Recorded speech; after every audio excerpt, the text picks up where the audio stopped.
दोस्तों अस्सलाम वालेकुम। आज हम बनाने जा रहे हैं चिकन कढ़ाई, जो कि बहुत ही मज़ेदार और यमी है। ऑयल हमने गरम कर लिया है, फ्लेम हमने मीडियम रखी है। इसमें हमने अदरक, लहसुन और हरी मिर्च का पेस्ट 2 टेबल स्पून के लगभग ऐड कर दिया है। जब अदरक, लहसुन और हरी मिर्च का पेस्ट ऑयल में अच्छी तरह से फ्राई हो तो आपने टमाटर को इस तरह से राउंड कट करके ऐड करना है। टमाटर जब हम चिकन कढ़ाई में पहले से गला लेते हैं तो क्या होता है, हमारी चिकन के टूटने का जो डर होता है वो नहीं रहता। तो साथ ही हमने इसमें दही भी ऐड कर दी है। इन तमाम चीज़ों को हमने अच्छी तरह से पका लेना है, फिर हम इसमें चिकन ऐड करेंगे। तो थोड़ी देर के लिए हम इसे पहले मिक्स करेंगे अच्छी तरह से, और मिक्स करने के बाद हमने इसे ढककर तकरीबन 10 मिनट के लिए मीडियम लो फ्लेम पर पका देना है।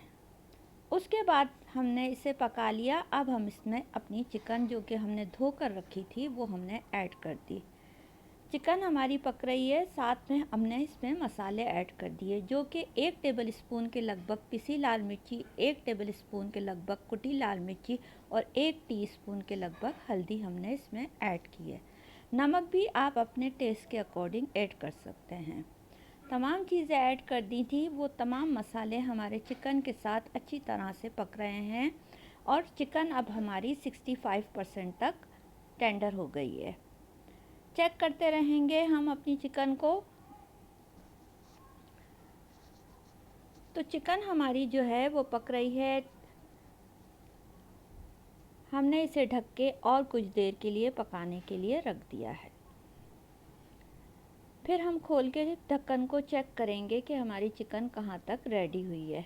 तो अब ये लगभग हमारी तैयार होने के लगभग है। इसे बनने में तकरीबन 15 से 20 मिनट लगते हैं, इससे ज़्यादा टाइम इसे पकाने में नहीं लगता। अब हमने ढक्कन नहीं ढकना है, बल्कि ढक्कन को खोल के हमने इसमें जो पानी जो रिड्यूस हुआ है, हमारे चिकन से जो पानी निकला है उसे हमने ड्राई करना है। पानी को अच्छी तरह से आपने ड्राई करना है ताकि कच्ची चिकन की जो स्मेल है वो भी इसमें ना रहे। तो चिकन का पानी हमारा ड्राई हो रहा है। वेट कर लेते हैं हम 2 से 3 मिनट के लिए कि हमारा चिकन का जो टेंडर थोड़ी सी अगर रह भी गई है तो वो भी टेंडर हो जाए। तो चिकन अब हमारी अच्छी तरह से टेंडर हो गई है, बस अब हमें इसका पानी ही रिड्यूस करना है। तो हमने इस तरह से आहिस्ते आहिस्ते से चम्मच को चलाना है। बहुत ज़ोर ज़ोर से हमने चम्मच को नहीं चलाना, वरना हमारी चिकन जो है वो टूट जाएगी। चेक करेंगे हम, फिर थोड़ी देर ढककर इसे रखेंगे ताकि हमारी चिकन और ज़्यादा सॉफ्ट हो जाए, और फिर हम इसे दोबारा से चेक कर लेंगे।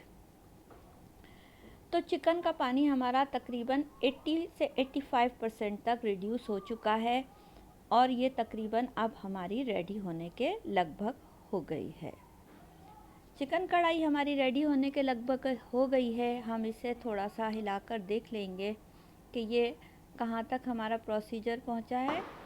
तो आप देख सकते हैं कि पानी जो है वो बिल्कुल ऑयल अलग हो रहा है और पानी ड्राई हो रहा है। तो पानी हमारा ड्राई हो गया, ऑयल सेपरेट हो गया। अब हमने क्या करना है, अब हमने इसमें 1 टेबल स्पून के लगभग बटर ऐड करेंगे। बटर के ऐड करने का फ़ायदा ये होता है कि आपकी जो कढ़ाई है उसका टेस्ट 100% तक और ज़्यादा अपग्रेड हो जाता है। जब भी आप कभी कढ़ाई बनाएं, चाहे मटन में बनाएं या बीफ में बनाएं या चिकन में बनाएं, तो जब आप इस तरह से लास्ट में थोड़ा सा बटर ऐड करते हैं तो चिकन कढ़ाई या मटन कढ़ाई या बीफ कढ़ाई का टेस्ट जो है वो दोबाला हो जाता है। तो हमने इसमें बटर ऐड कर दिया है 1 टेबल स्पून के लगभग। साथ ही हम इसमें धनिया पत्ता, अदरक थोड़ी सी कटी हुई और हरी मिर्चें भी ऐड करेंगे। तो बटर हमारा ऐड हो गया है, बाकी तमाम चीज़ें भी हम इसमें ऐड कर देंगे। और बस क्या है कि आपकी ये मज़ेदार सी चिकन कढ़ाई खाने के लिए रेडी है। आप इसे नान, चपाती या ताफ्तान या